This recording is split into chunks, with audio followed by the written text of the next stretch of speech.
from 2015. Right-wing extremists attract attention and they aren't pretty. Reclaim Australia are the current mob receiving attention, but names don't matter to these people who in another time would call themselves the Australian Defence League, Australian Tea Party, not connected with the US variety, Ku Klux Klan, One Nation, school kids called it One Asian, neo-Nazis, Nazis, BNP, EDL, or any of other many names. They often badly quote scripture, refer to end times, pay no thought to the consequences of their ideology, eschew religion, and demand to make policy decisions. Democracy does not endow them. God does not favor bigots, and so no responsible person accepts their confused arguments. Arguments such as, communism and fascism hasn't worked, democracy is failing, what is next? Arguments bereft of understanding or nuance. The follow-up that protectionism for industry must be immediately implemented in certain races or ethnicity must be barred from migration, or else the nation won't have what it had in the past, a democracy that they claimed has failed.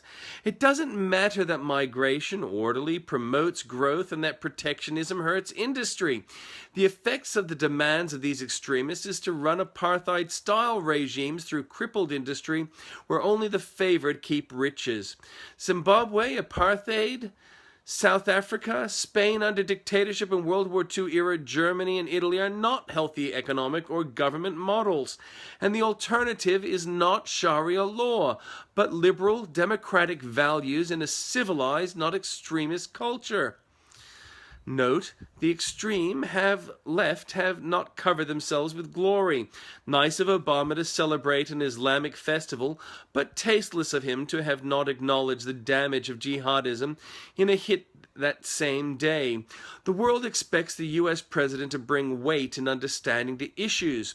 What the U.S. president says has meaning, but this U.S. president has shown little understanding of process and no remorse for grievous mistakes. Meanwhile, ISIS commits numerous atrocities against all. It'd be nice for the president to show his endorsement for Islam does not extend to jihadis. Bronwyn Bishop attacked for allegedly legitimate expense in a campaign similar to that which savaged Crinoline.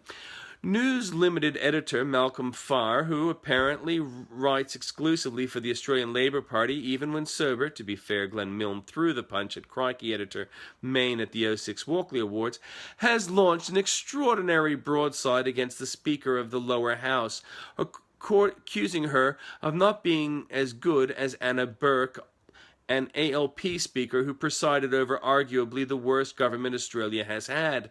Naturally, Burke was a trade union official before she went into government.